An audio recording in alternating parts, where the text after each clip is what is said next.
Доброго вечора, українські радіаційні онкологи. Слава Україні! Дякуємо, що приєдналися до Case Review with ASTRO experts for Ukraine. Today we have a session on GYN cancers, gynecological cancers treated with brachytherapy. And our USA speaker is Dr. Kevin Albuquerque. He is a professor at University of Texas Southwestern. And our Ukrainian speaker is Dr. Zoya Shepil, a radiation oncologist at Shalimov Institute in Kyiv. Here's the brief introduction of our speakers. Dr. Albuquerque earned his medical degree through Bombay University in India, and this was followed by residency training in surgical oncology in Bombay and Nottingham in UK, where he obtained his FRCS. And in US, he completed his residency in radiation oncology at SUNY University Hospital in Brooklyn, New York, and he was board certified in 2002. Subsequently, from 2002 to 2012, he was on faculty with Loyola University Medical Center in Chicago, where he treated women with GYN and breast cancers and was clinical director and section chief in radiation oncology for these sites. Besides being awarded a Loyola Cancer Center grant for research comparing breast brachytherapy with external beam radiotherapy, he was in collaboration on several funded NIH grants looking at translational effects of breast radiation on immune markers, psychoneuroimmunology in breast cancer patients, and decision-making for women with DCIS undergoing breast conservation therapy. He also obtained a master's degree in clinical research methods at Loyola. He is currently a professor at the University of Texas Southwestern and heads the UT Southwestern Gynecologic Radiation Oncology team. He continues research in brachytherapy and GYN tumors, and his main area of interest are epidemiology, quality of life issues, and outcome studies and clinical trials incorporating radiation for GYN cancers. Currently, he is leading efforts on adaptive RT and pulsar for GYN tumors. Thank you so much for joining us today, Dr. Albuquerque, and thank you for supporting Ukraine. We are honored to have you here.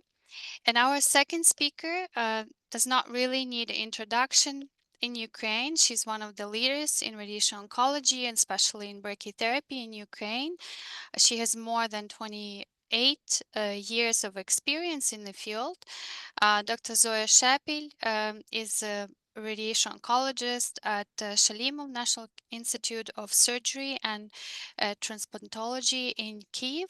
She's also a Help Ukraine group member, a very active member, contributing greatly to improve radiotherapy in Ukraine by organizing educational courses and also advocating for Ukraine at the international conferences and meetings in 2024. Last year, she represented Ukraine at the IAEA meeting on developing HR competencies in Ukraine, radiation oncology and radiology. And recently, she helped organize the great course that we just finished in December, HUG OncoHub course on modern radiation oncology. Welcome, Dr. Shepil. Thank you so much for preparing the cases for today's lecture. So we're really looking forward for this lecture on GYN brachytherapy. Dr. Albuquerque, the podium is yours. So thank you, Natalia. Thank you, Dr. Shepil, for hosting us. And it's a great honor for me to be able to share with you some of my ideas and also possibly some ideas about how you could implement brachytherapy, especially interstitial brachytherapy in your practice. So I will go ahead and I want to say right from the beginning that we want to offer you our support, prayers, and love from us here, and I know you're going through a great deal of difficulty in a hard time, and we are with you in this struggle. So I will jump straight away to the patient case, and I thought I'd highlight a case with locally advanced cervical cancer. This is a 32-year-old female who has postcoital bleeding and heavy periods. She's not getting regular gynecological checkups, and she has a typical history for most cervical cancer patients with bleeding, pain, bladder and bowel dysfunction. When we examine her, she has uh, a mass in the cervix, which is quite large. It's actually 6 centimeters, not mentioned on that slide. And when we look at these patients, I want to introduce this concept of this near maximum distance.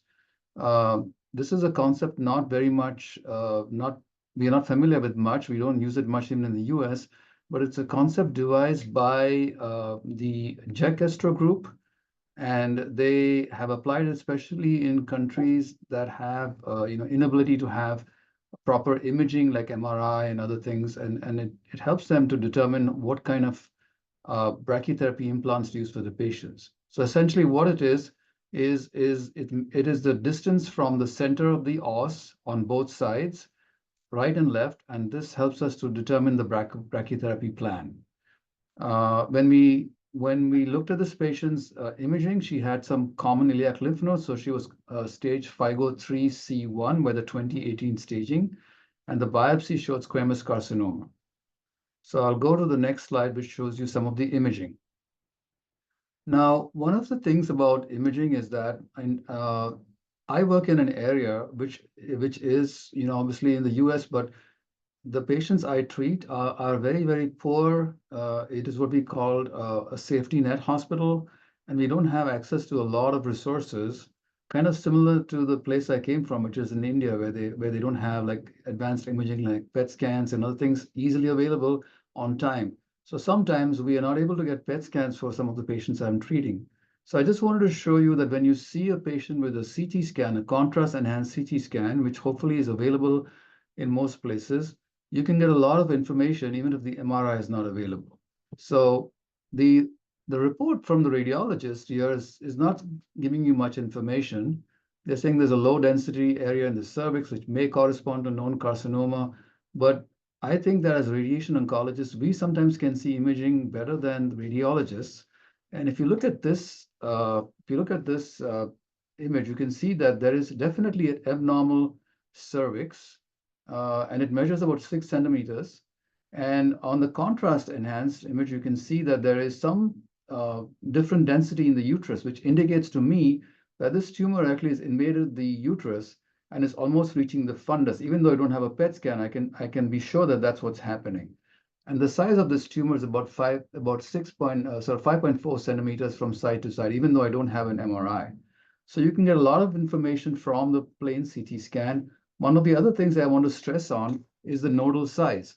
If a node is 8 millimeters or more in the short axis meaning the shortest diameter of the node, that particular node should be treated very suspiciously. And typically, if I'm unable to get a PET scan, I will boost those nodes with external beam radiation therapy. Now, this is a diagram from the GEC-ASTRO group looking at this near maximum distance concept. And what it's saying is that we measure the distance for these patients on the left and the right. 1 second. Okay.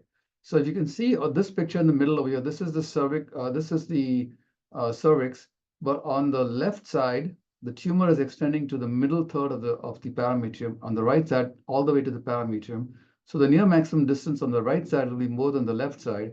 It'll tell me that I may need to put more needles or some oblique needles on the right side for this patient based upon the near maximum distance. Whenever I see a patient for the first time in clinic, I always draw something called a tumor diagram. This diagram is also selected from the GEC-ASTRO group. This is actually from the Embrace 2 protocol. And so I would draw the diagram for the patient. And in the given patient, this is what we found, that there's more tumor on the left side, and it's a little less on the right side. It is extending what I would say the middle third of the parameter, and then on the right side, it's not much, not extending too much in the parameter, slight involvement. And this is the view on the coronal. So drawing these images and measuring the dimensions will actually help you to decide how to deliver the brachytherapy more accurately for the patient when the time comes for brachytherapy. Now, going on to the PET scan for the same patient. On the PET scan, as I mentioned, the patient had some common iliac lymph nodes. You can see these on the side over there. And you can also see it on the coronal view here, the two common iliac lymph nodes. I also want to stress to you is that you can actually see these same lymph nodes even on a regular CT scan. You can see them over here on this CT scan. It's the same lymph node that you're seeing on the PET scan. So if you do not have a PET scan, you can use the contrast enhanced CT to sometimes make a diagnosis of tumor metastasis and then accordingly treat the patients based upon that. Now, same patient, the contrast enhanced CT scan, you can see this lymph node over here. It looks very small, but the dimension of the lymph node is more than 8 millimeters on the cross section. And to me, that's suspicious already. I do not need a PET scan to confirm that. Obviously, we would do that if we have the ability to do that. But if I don't get the PET scan, if I can't have a PET scan, I would boost this node regardless. Similarly, on the axial view, you can see this lymph node. And we actually did a study looking at lymph node size correlating with PET scans, and there's a paper out there where we showed that the lymph node size and the volume correlates very nicely with the PET avidity. And if you are not able to get a PET scan for whatever reasons, either because of lack of resources, you can use your contrast CT scan to make the diagnosis of lymph node metastasis. So the same patient MRI was done subsequently. And as I explained to you on the contrast CT, I could see the tumor invading the uterus, and you can confirm that on the MRI. And we also confirmed the size of the tumor on the MRI, which we could also see on the CT scan. On the MRI, however, we can see better the extent of the parametrial involvement. And you can see here there's definite parametrial involvement on this side, as well as on the right side. We can also see slightly better the size of the tumor. In this case, the tumor is 6.6 centimeters from side to side. So the near maximum distance here is about 6.6 total, and it's slightly more on the left, more in the middle third or the outer third, and slightly less on the right side, which tells me that I will need more needles on the left side compared to the right side when I'm doing a brachytherapy. Now, what happened to this patient? This patient finally had external beam radiation therapy and also chemotherapy. And we delivered extended field radiation, as I showed. The lymph nodes that we treated are shown in the green over here. The standard dose of 4,500 to the entire volume, and then 5,500 dose to the boost lymph nodes. We follow the EMBRACE guidelines. Sometimes as they suggest, we go to higher dose to the lymph nodes outside the pelvis. In this case, they were small, so we give them all the same dose. Now that brings us to the question, and I know Natalia is going to ask you this question.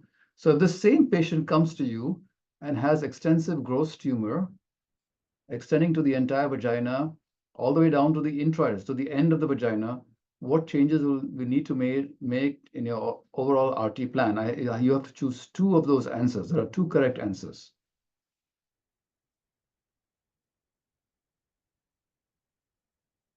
So Natalia, tell me when I can show them the answers.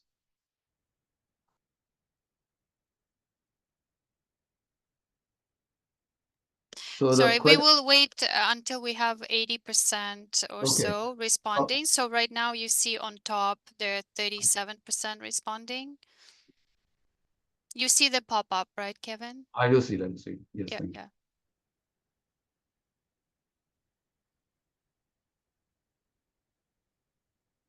So the question is about the external beam part and also about the brachy part. The external beam part is how much volume you would treat additionally if you have to. And the second question is for the brachy part, can you just use the standard tandem and ovoid, or do you have to use something more complicated like interstitial? And you can choose two answers. Yeah, you have to choose two Correct. answers. Yeah. Only two correct answers. One answer for the external beam and one answer for the brachy.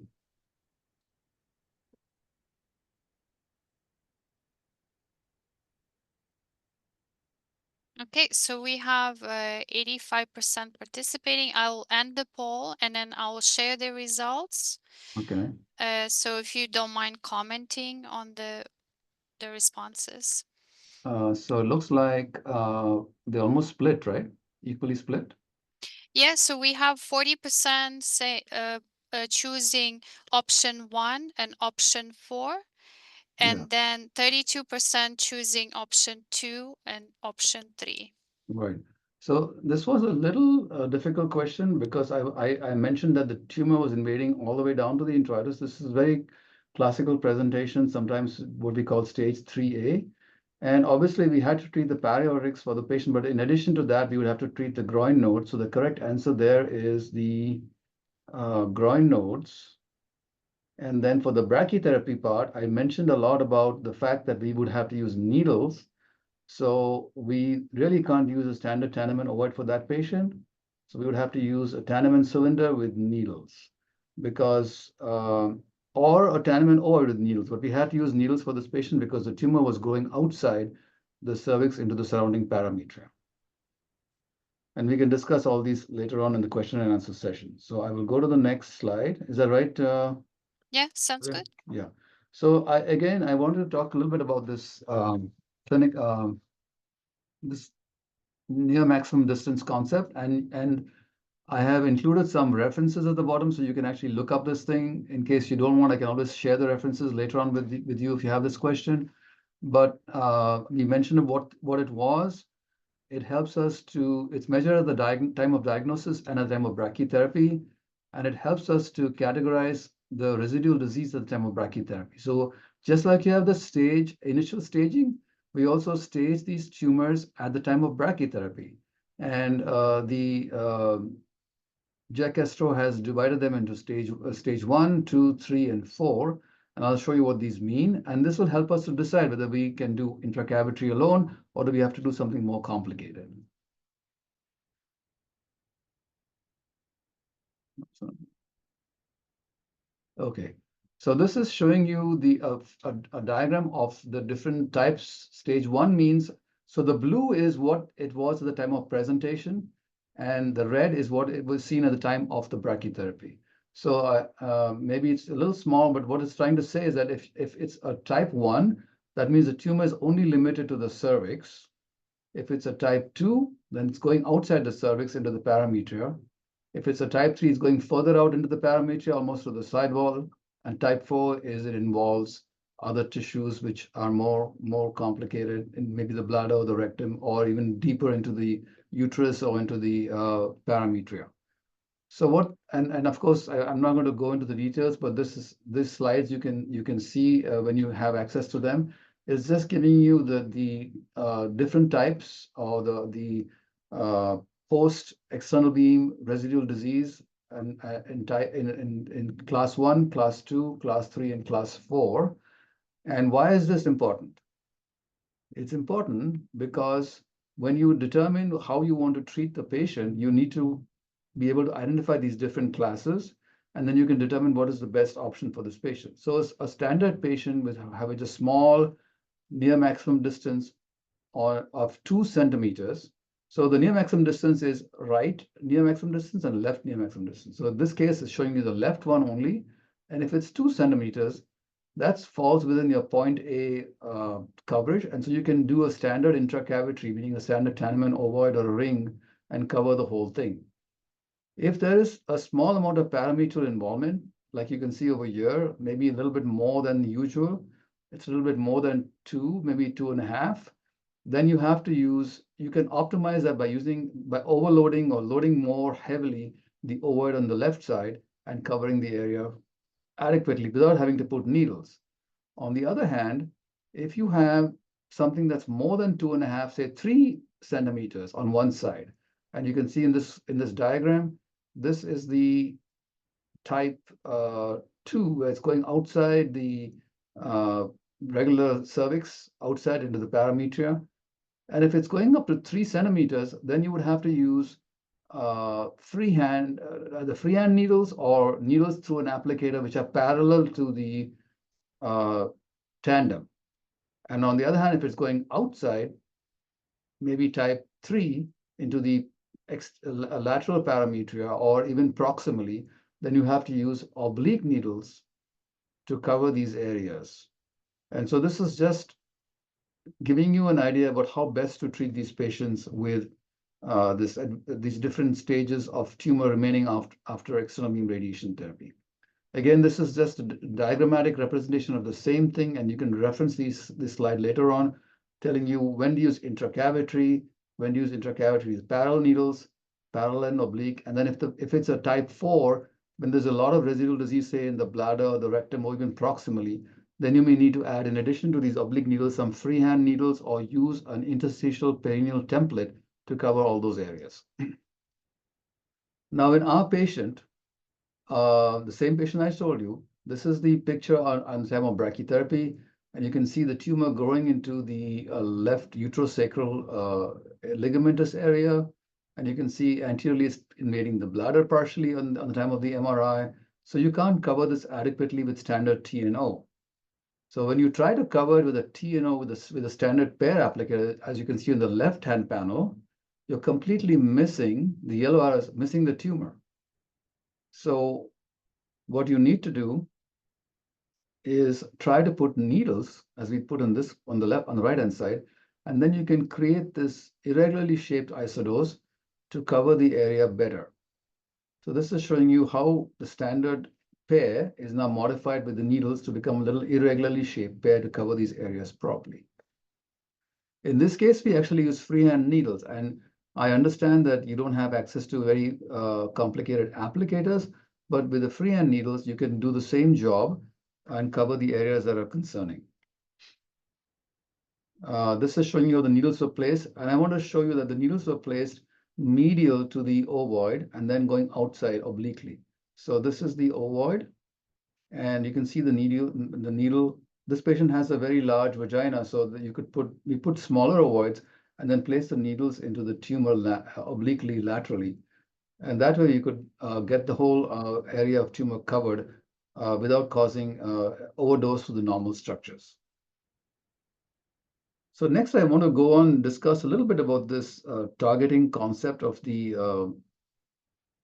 ASTRO.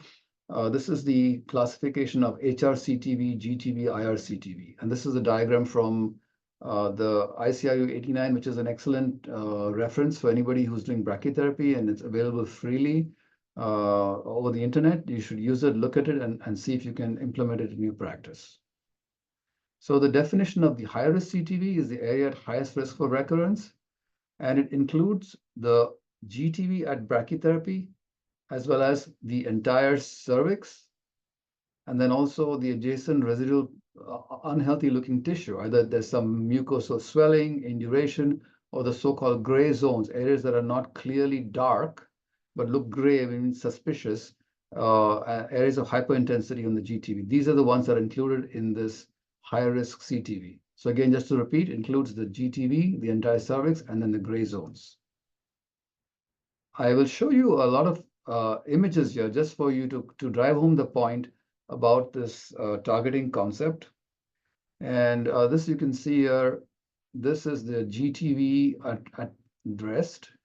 Then you have the HRCTV, which includes the cervix plus the GTV and any other tissues. And then, of course, there's something called the IRCTV, or the intermediate risk CTV, which is a margin around the HRCTV. Same thing shown so that you understand better. GTV is the one that's marked out in blue. But you see the bright area at the time of MRI with T2 MRI.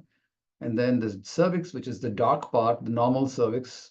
And you also add the gray zones, areas that are suspicious, to looking abnormal. You include that in your CTV.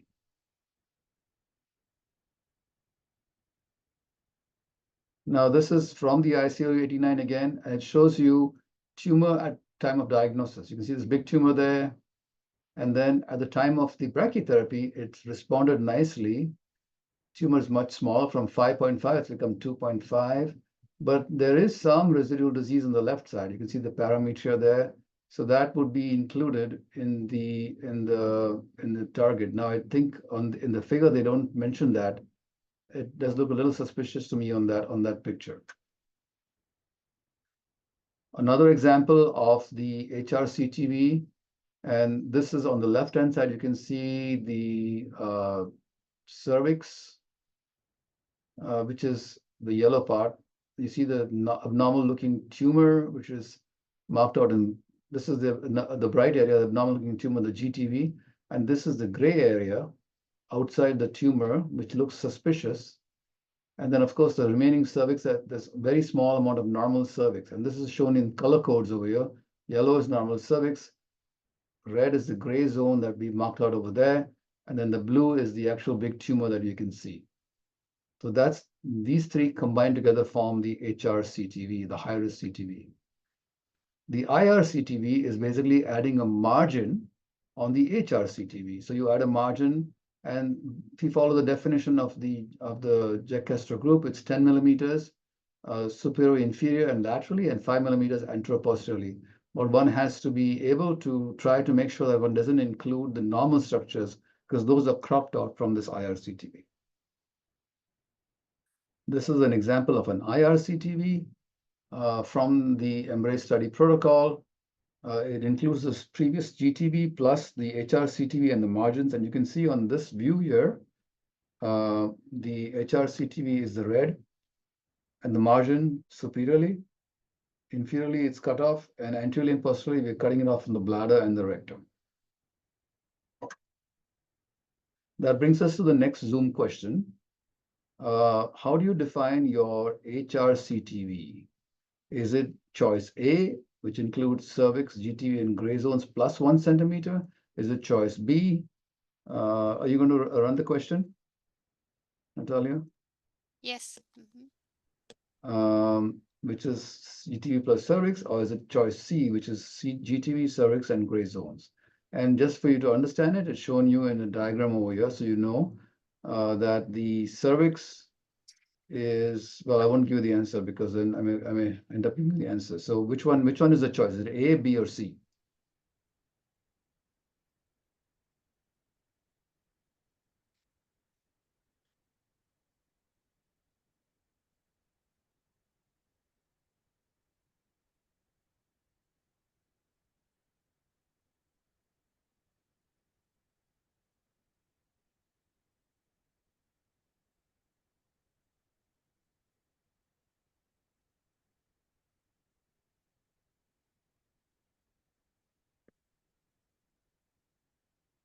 Okay, so we have 81% answering. I'm ending the poll and sharing the results. So majority answered option A, 54%, and then we have 33% answered option C and 13% option B.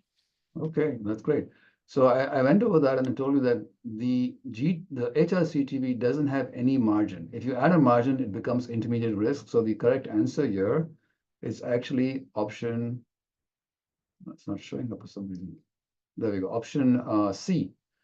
That's the GTV, the cervix, and the knee gray zones, which is shown up here. And this is the red area, which we marked as the HRCTV. The yellow one is only the GTV. So the answer is C. So moving on, another patient. We have a patient here who has a very large tumor. You can see this on the MR on the PET scan. This small little thing is the uterus, but this giant thing is the cervix, almost filling up the whole uterus. And if you see such a patient at presentation, they may respond nicely, in which case you can do a standard intracavity. But you already know that this patient is going to need something more than intracavity, because if you look at the dimensions, it's very long, superior inferiorly, but also it's not symmetrical. The tumor is larger on the posterior aspect compared to the anterior aspect. So if you put a Tandem ovoid in the center and try to cover this whole area, you're going to end up burning, a hole in the bladder to get the tumor at the back being covered. So the best way to cover this is going to be a combination of the Tandem ovoid or Tandem ring plus some needles. We call that hybrid interstitial approach. And I'll show you what we did for this patient.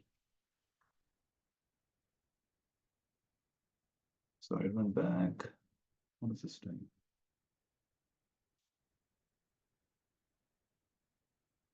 Okay.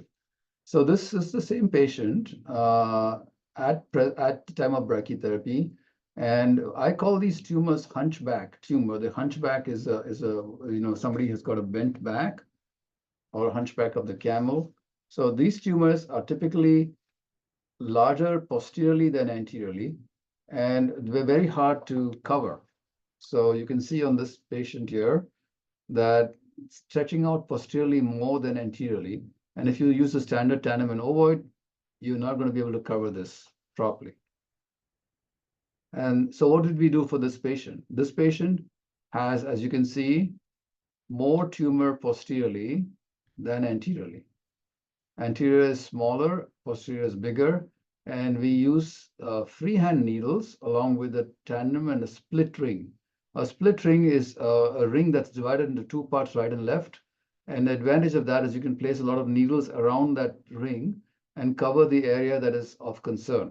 And when we did that, we were able to cover the tumor very nicely. I don't have a dose diagram here, but you can see the number of needles on this picture over there. So we put at least 5 needles, 3 at the back and then 2 in the front to cover this whole area. And we didn't have to use any fancy applicators or anything. We just used simple needles. In that situation, we were using metal needles, so we could reuse them by sterilizing them again and using them multiple times. Now, I had mentioned to Dr. Shepil that ultrasound is very useful, and I know she said she doesn't use ultrasound, but I think ultrasound is available to anybody in a hospital, typically using the obstetric ultrasound. So you could use that to do a lot of nice work for brachytherapy. This is showing you an ultrasound that we did. So we use abdominal ultrasound, and this is showing you a tandem. You can see the tandem going into the thing, into the uterus. So nice example of the tandem going. Next picture is a freehand needle. So here, what this is showing you is, this is moving. Apologize, for some reason it's not going over there. Couldn't get this mouse to go. Okay, there we go. So here you can see the tandem already in place, but if you look carefully at the back, you'll see a needle coming up over here. And this is the sagittal view of the freehand needle. You can see the needle, that's a needle over there. I don't know if you saw that, but needle goes to the back. So with the ultrasound, you can see where the needle is going very nicely. Transrectal is supposedly better, but I have never been used to it. And whenever I've tried to use it, it doesn't work as well as the abdominal ultrasound. So we prefer the abdominal ultrasound than the transrectal. Now, this one is showing you another case where we used the transverse axis to show the needle placement. And here, if you look at this tumor, it's a big tumor actually, and it's mostly a hunchback tumor because the tandem is placed over here. So this whole giant tumor is at the back of the tandem. You can never cover it. So we had placed at least 1, 2, 3, 4, 5 needles, and you can see them on this ultrasound. So we place needles posteriorly under ultrasound. These are done all freehand, and they achieve the same benefit that you would have without having to take the patient to the operating room or admitting the patient. We can do all these procedures now as outpatient. And finally, this is another patient where we actually place the needle into the hunchback. So if you look carefully, the tandem is here, and you'll see a needle coming posteriorly. I don't know if you can see that, but these are needles going back into the tumor here posteriorly. So this is the cervix, and then this tumor, which is at the back, and we put some needles posteriorly to cover that area that will not be covered by a standard tandem and ovoid. Okay, so when do you need needles for patients? So these are some examples of cases, and I mentioned this hunchback tumor or the asymmetrical tumor. If there's a lot of extensive parameter involvement here, you can see that if you give a standard tandem and ovoid, you can't cover it. And also asymmetry of a tumor. You can see this tumor here, very small tumor anteriorly and very large tumor posteriorly. And so you can't cover it. If you try to cover it with the tandem and ovoid, you're going to end up causing a lot of damage to the bladder. So you place some needles into this tumor here, and that will take care of the target very nicely. Uh, there's some data from the ASTRO group show that you need to get at least 85 to 95 gray to the target. Um, and they recommend at least, increase usage of interstitial brachytherapy compared to standard intracavitary.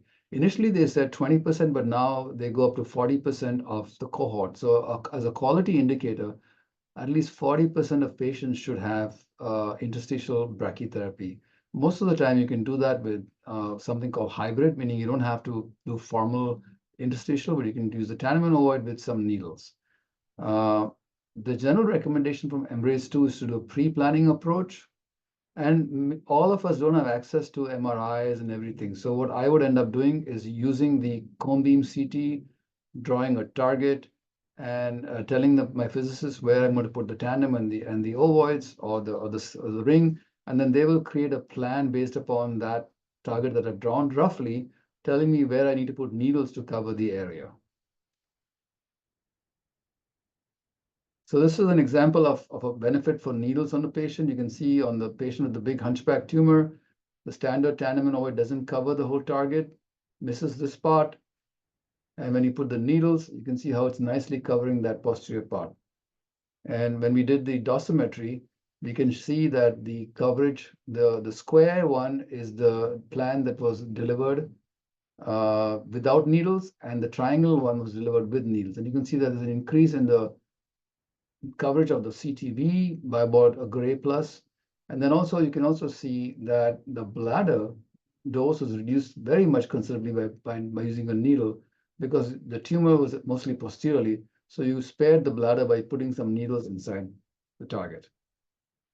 And these are the numbers from the dosimetry. As I told you, there's an increase of about a gray. And this may not seem much, but when you add up the number of fractions, it becomes 5 to 6 gray, and that is good enough to cover the tumor with adequate dose. But you can also see that the bladder was reduced by 1.5 times. So that's a big win for the patient, and reducing the toxicity to the bladder.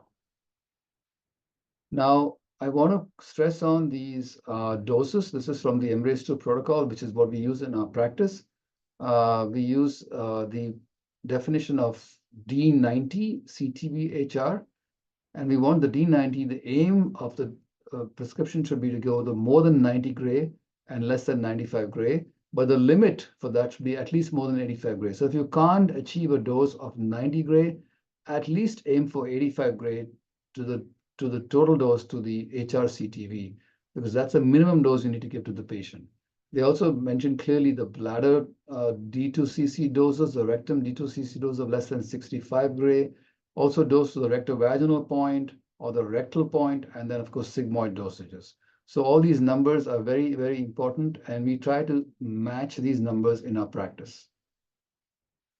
Now, how does one plan? So the planning is it's kind of a modification of the standard loading from the TNO. Use standard loading initially, but you can see that standard loading is not going to cover this tumor on the left side. So then you have to add the needles on this side, and we can slowly increase the dose using the needles while we try to cover this target.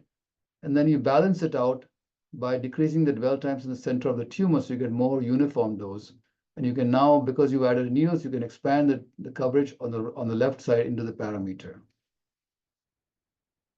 These are some of the steps in the planning. We first fuse the MRI with the CT, draw the target, as you can see. Then we digitize the needles that we have placed. In this case, we have 2 needles. This is the 3-dimensional reconstruction of the whole anatomy. And then we load the needles based upon how much we need to cover it. Now, standard recommendation is 5 to 20%. Roughly 10 to 20% is acceptable. That means that out of the total time that is given to the brachytherapy treatment, about 10 to 20% of the time is coming from the needles. You don't want to exceed more than that, because they say there's a risk of toxicity. In our practice, we actually go a little higher to almost 30% sometimes, because number one, it may not be always possible. We use freehand needles, so we may not be able to get the needles in the right position every time. And so as we are going from fraction to fraction, we actually increase the amount of time to as much as 30% only in certain circumstances, but for the most part, we try to keep it in the 10 to 20% range of the total time.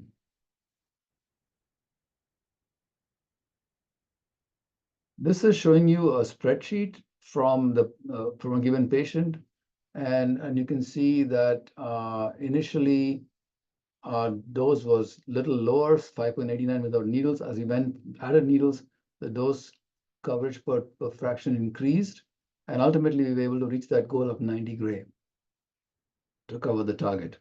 It's important that you maintain the spreadsheet for all the doses, even if it's only a point dose, it's okay, because even point doses are important, as I'll show you later on. When we were trying to identify which patients benefit most from the hybrid needles, we did a small study. This was published in the Brachytherapy Journal. And what we found out was that patients with tumors that are larger than 35 cc are the ones that benefit most. If there's a ratio of the radii, and that is, this is showing you the definition of the rate. This is like your near maximum distance, essentially. From the center of the tandem, you measure the side of the tumor on both sides. It should typically be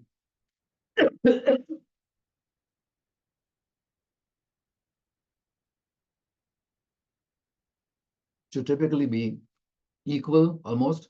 If it's 2 times more on one side, that patient is going to definitely benefit from hybrid brachytherapy.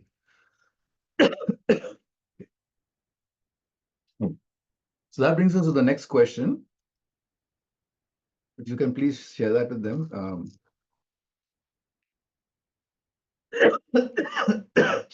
Sorry. Are you okay? Yeah.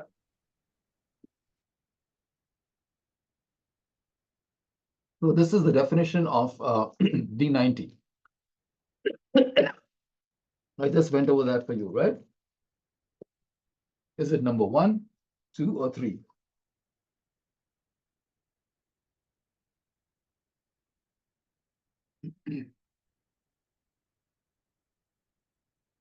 The aim dose and then the limit dose.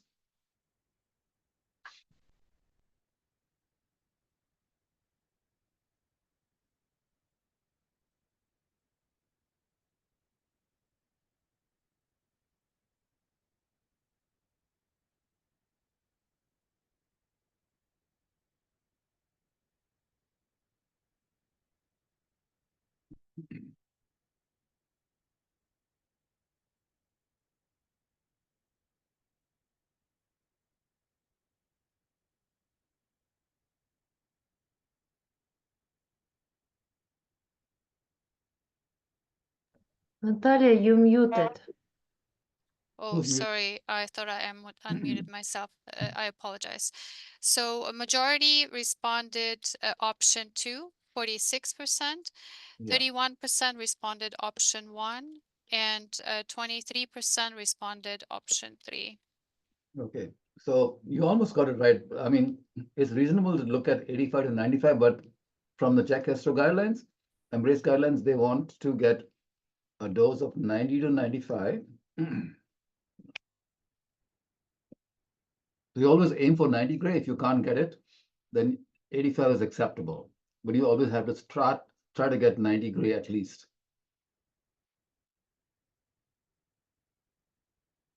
Now, the benefit of hybrid brachytherapy is tremendous.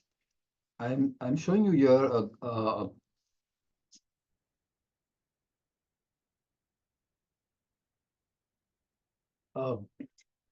table from a very old study, 9001, RTOG 9001, but it is a landmark study in that it told us that chemo radiation is better than radiation alone. And you can see that for stages 3 or 4A, the local recurrence rate was 30%. That means the control rate was 70%. So that was much better than the radiation alone arm. Okay, it was almost 44% for those patients. So it was about 1.5 times better. But with newer techniques of brachytherapy, what do we get? So with Embrace data, the local control is as high as for initial retro Embrace data. This is not the actual Embrace data. It was 80%. So the failure rate was 20%. So 10% improvement over RTOG 9001. But there was a simultaneous reduction in the toxicity also, because when you give better doses with better imaging, you end up also reducing the toxicity to the normal targets. And the most recent data from Embrace 1 says that the local control rates are as high as 92%. So from a 70% local control benefit, there's an almost 20% improvement with this hybrid interstitial brachytherapy. And on Embrace 1, about 43% of the patients had combined intracavitary interstitial brachytherapy. So it just tells you that more and more patients need a combination of these two treatments. You can achieve this by using freehand needles. You don't have to have any fancy applicators.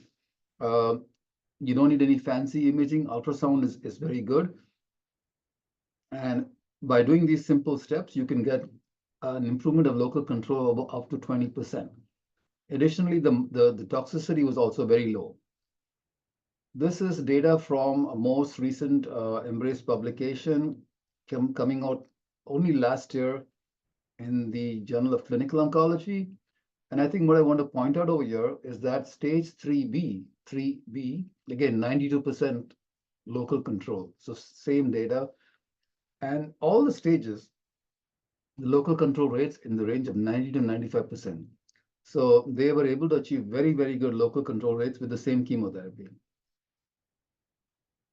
Now, when you look at this in more detail, what do you see? You see that some patients do better than others. So for smaller tumors, you need less dose. So smaller tumors, 20 cc and less, the dose for 90% control is about 80, 85 gray. The tumor is squamous carcinoma, you need even less dose. Adenocarcinoma, you need a higher dose. You can see on the adenocarcinoma group, in order to get the control rate of 90%, you need as much as 90, 95 gray. And if the tumor becomes larger and larger, then you need even higher doses, 100 gray or more. Now, sometimes these doses are not achievable. So it does mean that the patients who have adenocarcinomas are going to do worse than patients who have squamous carcinomas, because you can't deliver those high doses of 100, 120 gray sometimes to these tumors, especially the larger tumors. So you can see larger tumors, lower control rates, even if you give higher doses. Adenocarcinomas, low control rates, even if you give higher doses. I want to show this data from the same paper. This is also from the Journal of Clinical Oncology by Schmid. What it's telling you here is that there are certain prognostic features for recurrences. For example, tumor necrosis. We saw patient number 1 had tumor necrosis, and she also had tumor in the uterus. Both of these are bad prognostic markers. The presence of tumor necrosis, 1.6 times the hazard ratio. Presence of corpus involvement, twice the hazard ratio of failure of local control. Patients have increased involvement of the uterus, they do worse.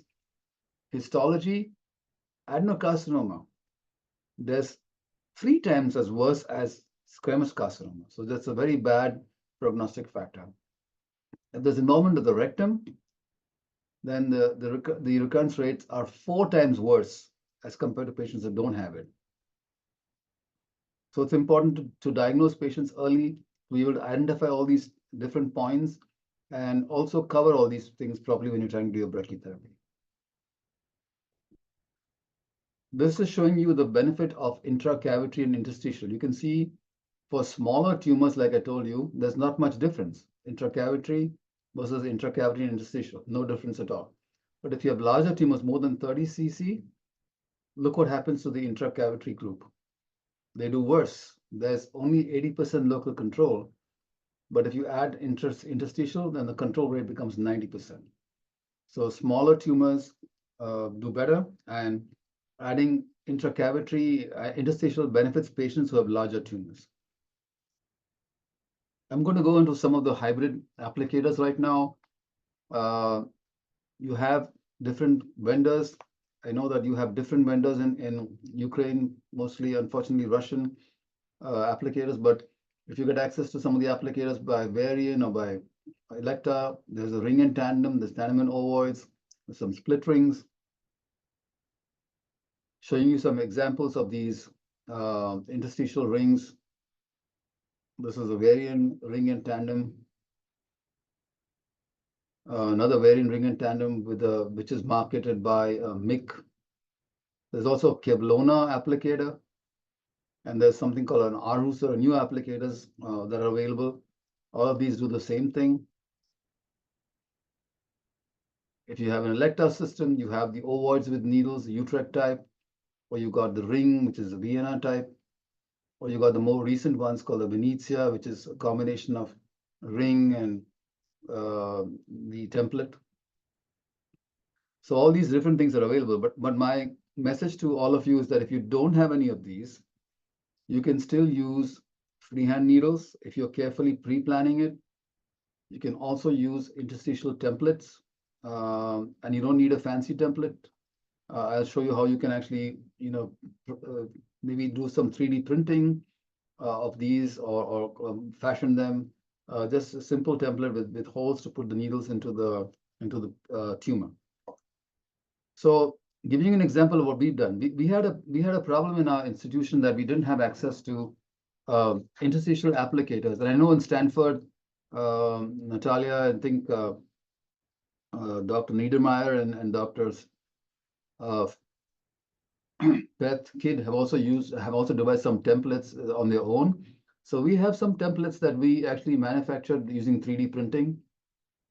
These are ovoids with holes in them that we could then use to deliver interstitial brachy needles. The advantage of having applicators that have holes in them is that you can be sure to get reproducibility of these needle positions every time you put them. When you use freehand needles, we're not sure that they're going to go in the same place all the time. With the use of these applicators that have hybrid capabilities, you're sure that the needles are going in the same position all the time. So we devised these 3D printed applicators, and the needles were then placed through these holes into the tumor. And this is something that can be done generally with materials that are simple and not expensive, and they can be also sterilized. Now, I want to stress upon another topic of brachytherapy toxicity. So pay attention to this because there'll be a question on this. Rectal toxicity from the EMBRACE data was clearly shown to be better if the tumor of the rectal dose D2cc dose to 2 cc volume was less than 65 gray.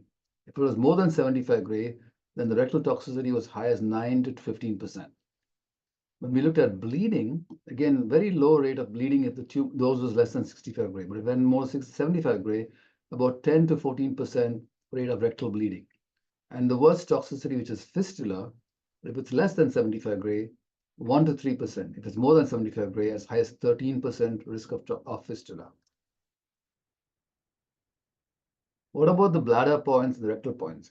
So in the volumetric definition, we don't look at points anymore, but the EMBRACE group was able to show that even the bladder point was important. The bladder point was low, then you have less toxicity compared to a higher bladder point.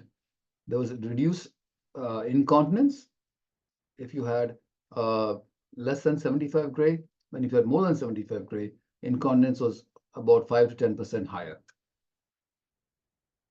Finally, the rectal point. The rectal point was initially thought to be not important because now we use D2cc. However, they have shown now that the rectal point is correlating very nicely with stenosis. If you have a rectal point that is more than 65 gray, then there is a higher rate of stenosis, vaginal stenosis, if the rectal point dose is very high. So that's all important for you. So all these points, these volumes are very important to be looked at when you're planning your treatments. That brings us to, I think, the final question.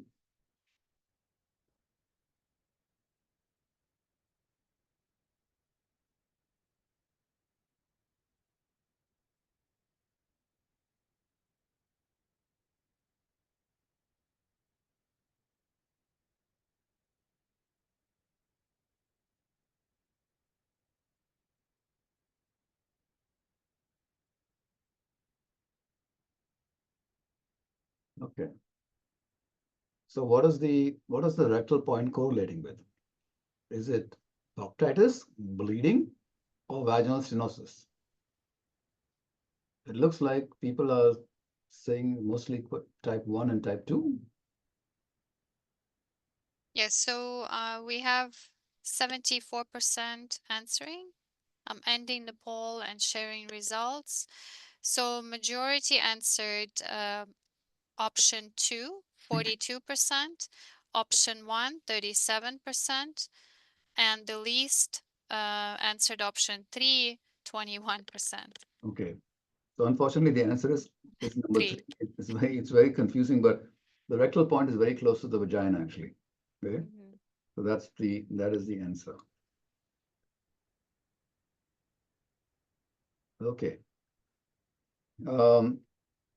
I am going to be a little quicker now with my because I know Dr. Shepil has to speak too. So the only thing I would say is when you do perineal, when do we use a perineal template? More complex brachytherapy is for patients who have tumors that are typically type 4. You know, the tumors that are very large, invasive after external beam. If you can't implant it, there's no os, or there's no proper uterus, or there's a stump cancer. Those are the patients who need perineal templates. And I'm going to skip this thing about how do we do the perineal template. I'm going to go into the vaginal cylinder because Dr. Shepil wanted me to talk a little bit about vaginal cylinders. So vaginal cylinder, when do we use vaginal brachytherapy? So I would recommend that you look at guidelines either from ESMO or from ASTRO or NCCN, and they clearly demarcate which groups of patients need which types of treatments. Mostly, the high intermediate risk tumors or patients without additional high risk factors, those are the ones who benefit most from vaginal brachytherapy alone. And that means patients who have 1A grade 3 or 1B grade 1 or 2 can have brachytherapy alone. If they have additional risk factors like LBSI, then they need external beam radiation therapy. When do you use vaginal cylinder as a boost for brachytherapy? Now, this is a controversial topic, but I generally use it if there's cervical involvement, but people are using it for other causes. For example, advanced uterine cancer stage 3, they often add vaginal brachytherapy after external beam. For stage 2, it's very much indicated because of the cervical involvement. You can also use it as a boost for patients with positive margins or with closed margins or with extensive LVSI. It's kind of controversial, but this is the indication for vaginal cylinder as a boost. If you're using it for treating a primary tumor, yes, you would always use it. If there's a true vaginal tumor that is grossly involved, you would use the vaginal cylinder as a boost after external beam. So practicals, normally wait for 4 to 6 weeks after the treatment. Examine the patient, make sure it's healed up nicely. I do not use any fiducials because I think it causes a lot of pain. We select the applicator, the largest applicator that can fit in easily without causing pain. We sometimes have to use some lidocaine jelly or some jelly to numb the area if needed. Make sure it is positioned horizontally, secure it, and then do a CT scan. If you have no CT scan, you can do an X-ray to make sure that it's looking properly. This is showing you a CT sim of a patient with a fiducial, and this tells you how it's going to look. This is showing you a similar patient, but in this case, the cylinder has gone out through the cuff. And this is because the cuff was not healed properly. So it's very important. If you can get a CT scan, you can identify this cuff dehiscence. And then in that case, the patient needs to go to the operating room. How much of length do we normally treat? Typically, 3 to 4 centimeters is adequate. I normally treat half the length of the vagina that I measure from the top of the vagina to the bottom of the pubic symphysis. Do you treat the entire length of the vagina? Most people say no. I do treat a little bit more than normal if it's a high grade, like a clear cell or serous carcinoma. I would treat a little longer length of the vagina. This is showing you an example of the 3D planning. You don't need to do 3D planning for this as long as you have good templates and good imaging to make sure you're not perforating.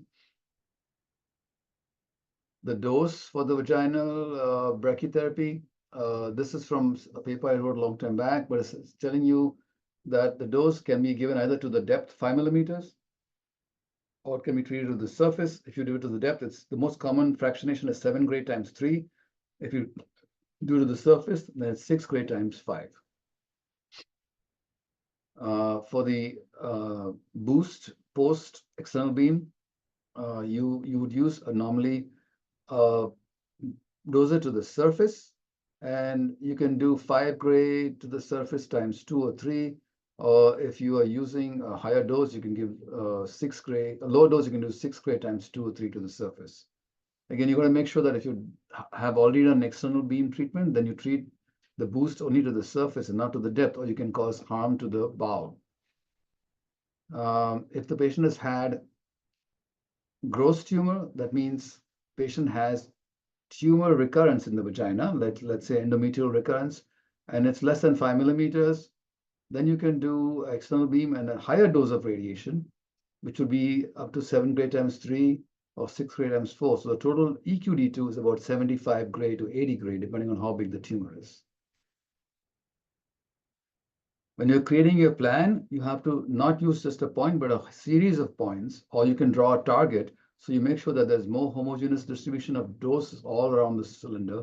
Make sure that there's no extreme hotspot on the apex. And also everything is quite uniform. This is showing an example of the anisotropy at the top over here. This is showing you when we try to try to remove the anisotropy by giving a uniform dose, we ended up giving a high dose to the bladder. And this may not be optimal to do for patients who maybe have had external beam already.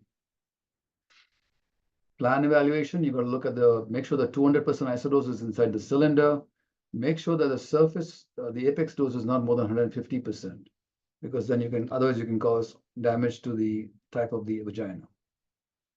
And sometimes you can use a shielded cylinder because then you can spare maybe the rectum. In this case, you're sparing the rectum using shielded cylinder, and you can spare and dose mostly anteriorly where the tumor is. So with that, I will say thank you for your time and patience, and also for your courage, resilience, and an example that you are to us. I think we will go to Dr. Shepil. Presentation. Is that right, Natalia? Yeah, thank you so much. That was such a great practical presentation showing the major concepts in tandem ovoids and cylinder treatments. Thank you so much. Welcome. So Dr. I'm going to stop Shepil. sharing my screen now. Great, thank you.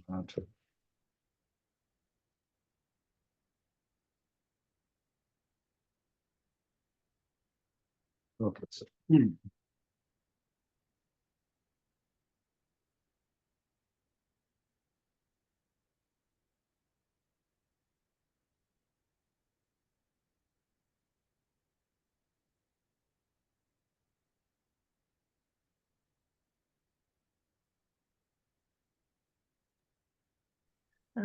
Thank you very much, Professor GYN Albuquerque, for very interesting presentation, very practical, I think very useful for our colleagues.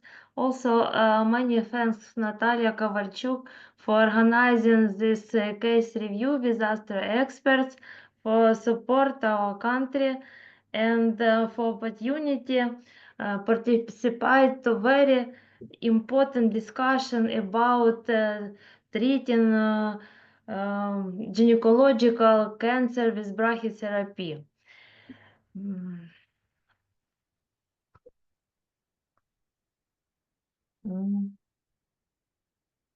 The situation with the brachytherapy is not very good now because we have 34 brachytherapy machines. Most of these machines are Cobalt 60 machines was produced in back Soviet era. Cobalt 60 machines, it's 26 and 23 operational now, and 8 machines use iridium source, and only 6 machines operational now. Unfortunately, we have not any information about plan modernization of brachytherapy in our country. It's a very challenging situation because the limited number of advanced machines had very big impact of the cancer care and treatment care of our patients, and for opportunity for give them advanced treatment now. This is example of more modern practice of brachytherapy in Ukraine. This example of treating small cervical cancer with tandem avoid applicators, and the example for use vaginal cylinder applicators and the treatment plans. And I want to show some case of the patients. I think this case shows the development radiation therapy and brachytherapy in our country, because I treat these patients since 2014 years. It's was started in Lugansk region oncology center. It was very young woman. Now she 32 years old. 10 years ago, it's 24 years old woman, and he had complaints very common for patients with cervical cancer, and the diagnosis was cervical cancer, clinical stage T3 and 1 M0, and histological conclusions was squamous cell carcinoma, non-keratized, G2 with focus of the sites.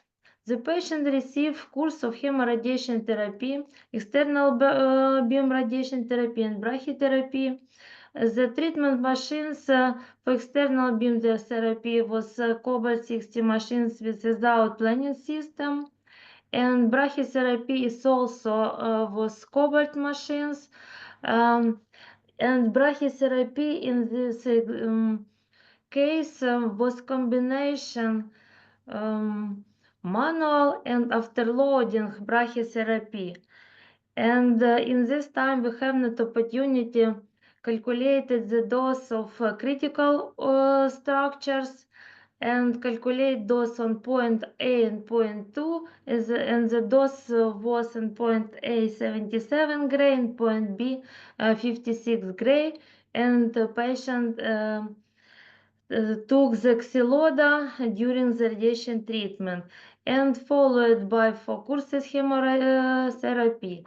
This treatment was completed in June 2014, and in this time this region was started. After this situation, patient was observed all time, and no data of relapse of disease, but she had a lot of complication. And in 2023, we have some diagnosis of this patient, and a lot and she had post-radiation cystitis, right side hydronephrosis, neoplasm is right uterial orifice, as shown on cystoscopy examination. Additionally, patient had post-radiation enteritis, chronic partial obstruction of small intestines, and when this situation developed, she had hydroperitoneum and mesenteric lymphadenopathy as seen on CT examination. And in the Kiev Regional Oncology Center, was provided some procedures, transurethral resection of the right uterial orifice and stenting with right ureter, and the histological conclusion was polyposis cystitis, and also creation the anterior ascendis anastomosis. And for examination in 2023, any data of relapse, and in 2024, this patient had complaints and was provide biopsy, and we saw continuum of the disease. Biopsy shows squamous non-keratitis carcinoma, G2 with necrosis, the same histological conclusion to 2014. The patient has stenosis of vagina, very limited volume, and on the CT we have not any pathological lesion. In the MRI we see the sign of continuous disease due to local relapse. We see the absorb contrast in the area of relapse on the MRI. It was very small area, less than 2 centimeters. And we think about this situation, and think that better options for this patient would be interstitial brachytherapy. But it is not available for us, and it is not useful in our country yet at all. And we propose the patient consider this treatment is the nearest country, for example, Poland, and try to connect with the clinic there, but patient refused to go abroad and also for other hospital, and wanted to continue treatment in our center. We provide here external beam radiotherapy to the area of relapse.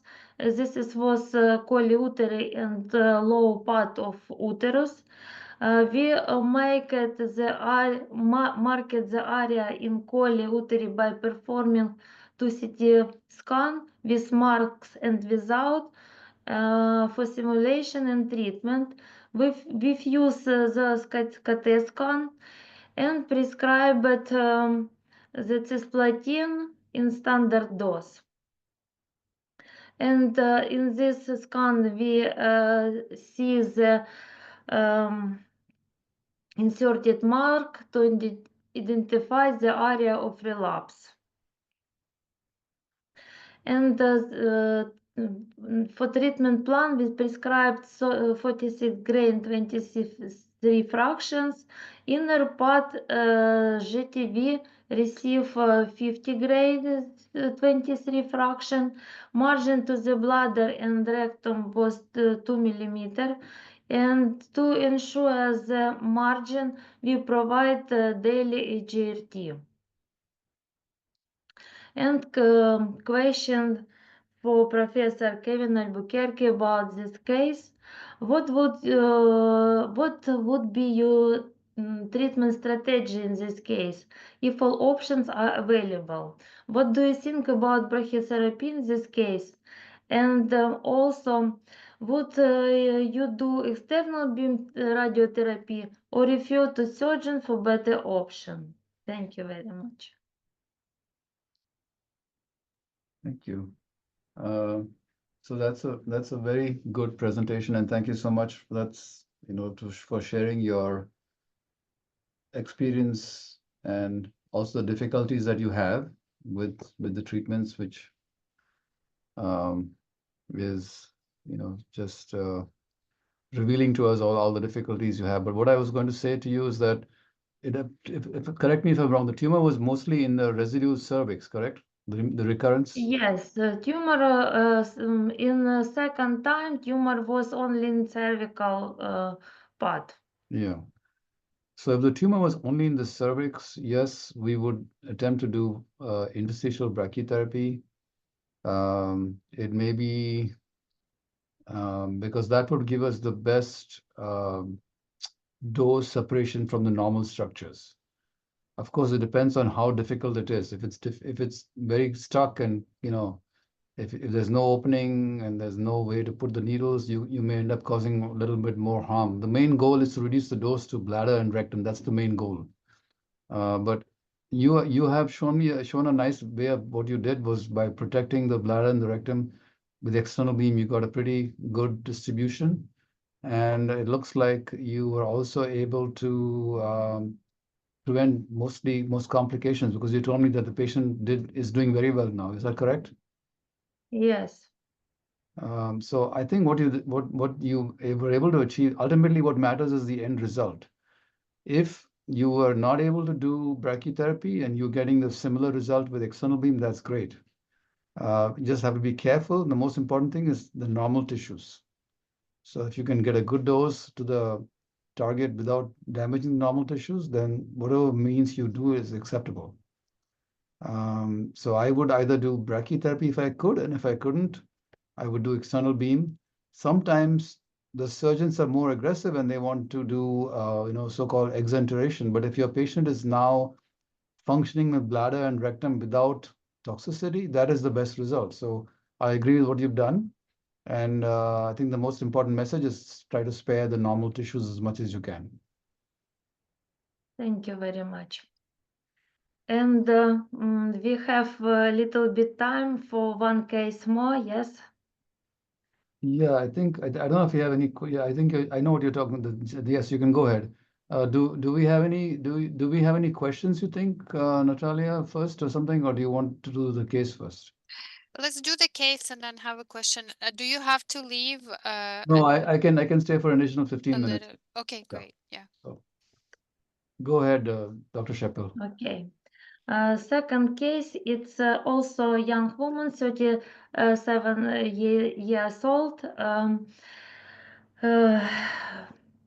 She have compliance weakness, discomfort in the public area. A CT examination show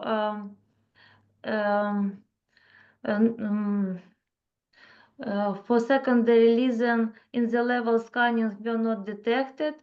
Nodules also and lymphonodules also not detected. Gastroscopy and colonoscopy and ultrasound on pelvis no any signs of tumors. Ultrasound of abdomen any signs of humans, and ultrasound of pelvis corresponded to cervical cancer clinical stage 1B2.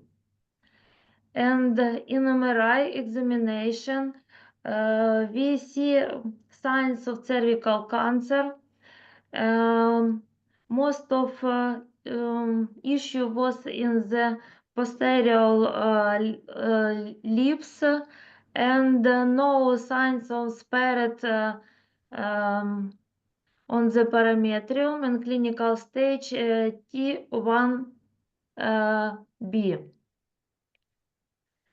And in November 2024, radical hysterectomy with uterine tubes type C2 and bilateral pelvic lymph nodal dissection, right cystotomy and transposition of both ovaries was provided. Histological conclusion, invasive squamous keratinized carcinoma of the cervix G2, spreading to the cervical channel. Maximum tumors was 4 centimeters and maximum depth of invasion into stroma 7 millimeters. No signs of lymphovascular invasion or perineural invasion. And was extracted 5 lymph nodes of pelvis of both sides. Any signs of tumor grow. And the diagnosis was clinical cervical cancer, pathological stage T1, B2, N0, M0, stage 1, B2. Grade second and no lymphovascular invasion and R0.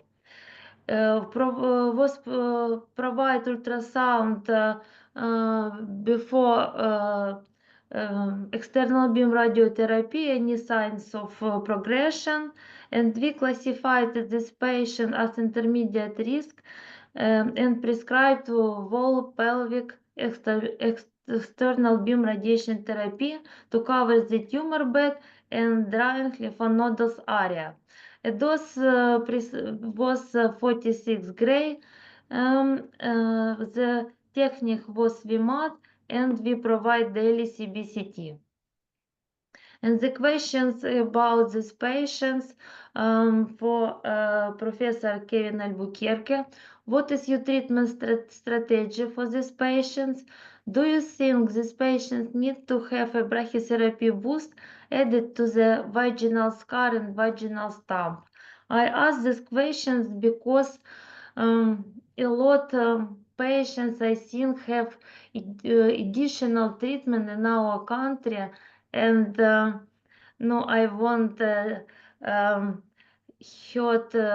your Opinion. think Yeah. opinion of this case. Yes. I think I asked you this question in email, but you showed me the chart from the Sedlis criteria. But what I was going to ask you was how deep was the invasion? You said 7 millimeters.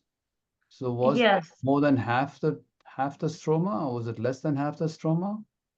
No, the invasion was deep in stroma of cervical. 7 millimeters. Size of tumors was 4 centimeters, and invasion of cervical channel and no lymphovascular invasion. Yeah. So I think the main thing is that the depth of the invasion has to be more than 50%. Was it more than 50%? No, maybe approximately. Approximately, okay. That's Yes. why I asked you that question. So if it is 50%, more than 50%, and she has the tumor size that you showed me, no LVSI, yes, we would classify her as the intermediate risk tumor, right? And I mean, again, I refer you to guidelines from ESMO or NCCN or ASTRO. That's all clearly stating to you which patients would benefit from post-operative radiation, and she falls into those criteria. So I agree with your treatment.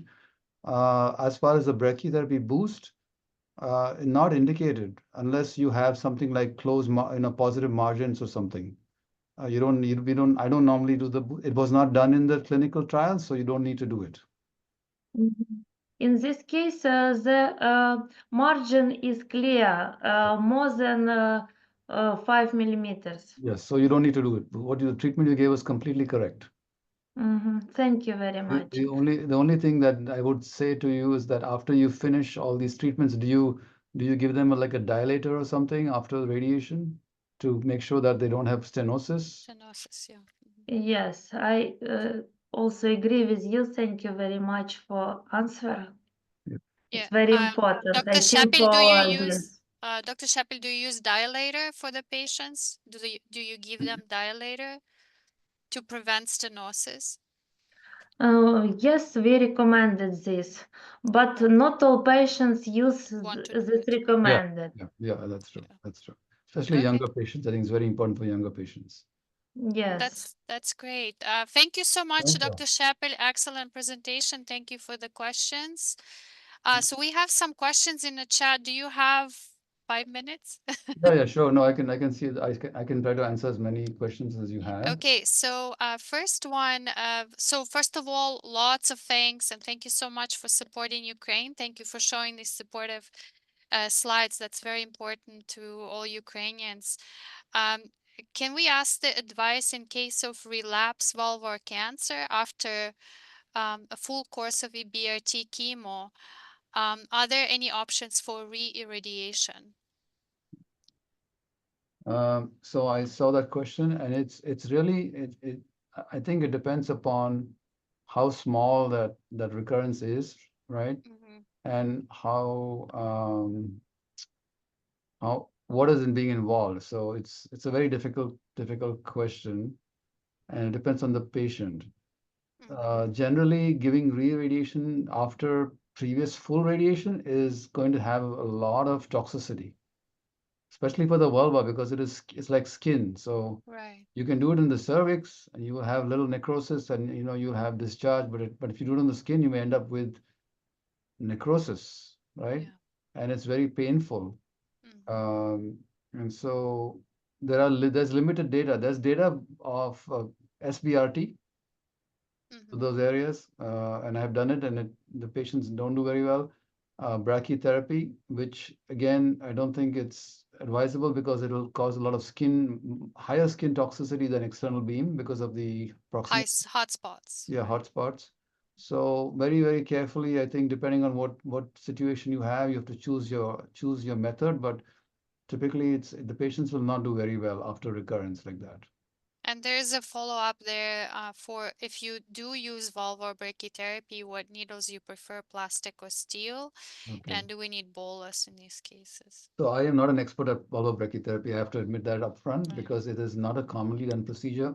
I Yeah. have good friends in India who do a lot of the brachytherapy. They use plastic needles because it's much more convenient for the patient. They use the plastic needles with buttons. So you use a metal needle to go and place it below the tumor, and then use the buttons to put the plastic needles in there so that it's much more comfortable for the patient. It's important to make sure that there are no hot spots in the skin. So you may have to use some kind of buffer so that under the button, right? Otherwise, the dose is going to go all the way up to the skin, and you're going to end up having necrosis. So your bolus, I think you're referring to that. Yes, you use some kind of tissue or some kind of material to protect that skin, and the dose has to go just below the skin. And if you are getting the needles in the right position, you get good results. It's better if you have these vulvar cancers inside, more in the what we call vestibule, that is a slightly deeper part of the vulva, because then you can use even a cylinder and a needle arrangement, and you'll have better results because it's more inside the vagina than if it's on the outside. Mm-hmm. Otherwise, It's you can, challenging. yeah, Yeah, it's it's a very challenging challenging. thing to do. Yes. Another question from Dr. Sokolowska. Dear Dr. Albuquerque, thank you so much for excellent lecture. It was a huge professional satisfaction for all of us. Maybe ask about the treatment choice for treating cervical tumor that extends to introitus. We don't have any interstitial brachytherapy. Is it possible to combine some tandem ovoids with cylinder? What's an option for this case without interstitial brachy? Good. So again, I think, I mean, it's standard teaching. If the thickness of the tumor is more than 5 millimeters, Mm-hmm, then you have to put some needles.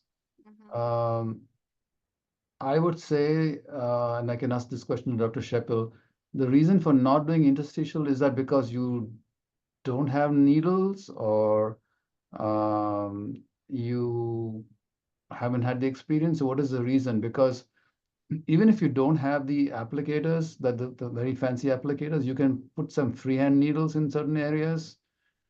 You could also, fashion just a plastic plastic template, if you can't get the commercial templates and place the needles into that, you can use lucite or some other material that can be sterilized or can be cleaned and pass the needles through that. So I'm wondering what the reason for not doing brachytherapy is. Interstitial, I mean. Is it because you don't have the applicators or don't have the needles, or what is the reason? No, I think it's common reason for our doctors now, and we have not applicators, and we some of them have not needles, and no, I think maybe in some institutions they may bought some plastic needles for treatment these patients, but it's also a little bit expensive because no, the needles not cheap, I think. Okay. So And one also no image guidance, right? image guidance. Okay, is that the reason? So CT scan is available, right? CT scan is available. Right. Uh, So what I would But suggest, no ultrasounds, no right? You don't ultrasound. use ultrasound. Ultrasound is used for obstetrics, ultrasound. no, I think a CT scan also for some clinic was available for practice, and ultrasound for some clinic also they have Mm. opportunity use. Okay, so I want to just suggest to you, I think you should try to explore using metal needles, which you can re-sterilize and reuse them multiple times. And they're not very expensive. They'll be cheaper than your applicators actually. Yeah. Mhm. Yeah. So you have to just find the metal needles that are compatible with your afterloader, right? Yeah. And see if you can use them. Even the plastic needles that are manufactured by Varian, they have up to 400 uses actually. So you can use it 400 times. So you can re-sterilize them multiple times. Oh, So that's great. Yeah. I think strongly, strongly that's a urge good you, yeah, yeah, good strongly urge you to use recommendation. metal needles and plastic, or not metal if you can't, if you have metal, but metal needles are the cheapest. You can re-sterilize them. It's like you can use them and multiple times. Yeah, I agree. Yeah. So there's also a question about using Smith's leaf for tandem guidance. Do you use that? It is useful if you're not comfortable doing the insertion yourself, but we don't use them anymore because we just do these procedures on our own now. Right. Since we have, I suppose we just have a lot of experience, that's all. But if you have somebody who's going to do the Smith sleeve, you can do it. It's probably going to be more expensive, I think. Okay. But if you don't, again, if you don't have image guidance in your clinic, let's say, right?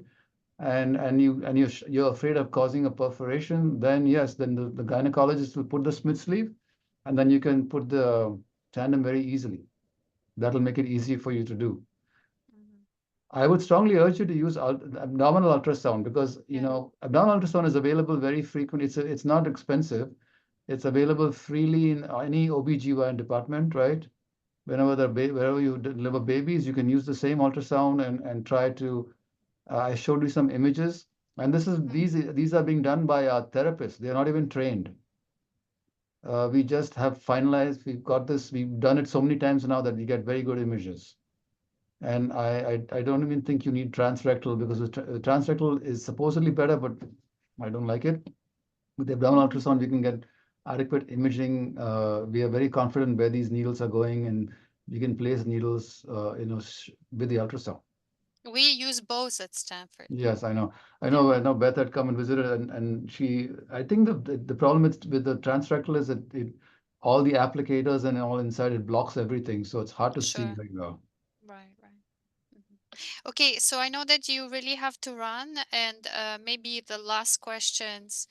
Thank you for the great lecture. How frequently do you usually do brachytherapy procedures in your practice, depending on the dose per fraction?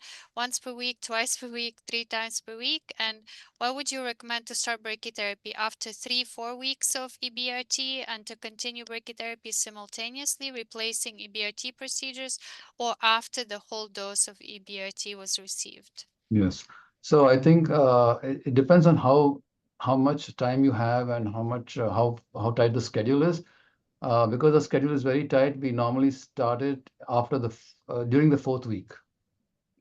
And if you have not a very busy schedule, you can do it after completion of all the external beam. But for us, we have a lot of patients and not enough place to put them. So we start fourth week and we do brachy, external beam, not more than 2 fractions a week. All right. Thank you. Thank you so much. We would like to thank you from the bottom of Oh, our you're welcome. hearts Thank you. and Thanks so much. say big, warm, Yeah. heartfelt thank you Yes. And if you have any for this questions, excellent lecture. I put my email. So if you have any questions from anybody, please feel free to email me, Dr. Shepil. I hope we can continue our collaboration and That's you tell me great. how we can do to help you, and hopefully this war will end soon. Yeah, thank you so much. Thank Thank you you for your very much. support. Thank Yeah. you. Bye. Thank Bye, you. everyone. Bye. Слава Україні! Bye bye. Bye. Героям слава!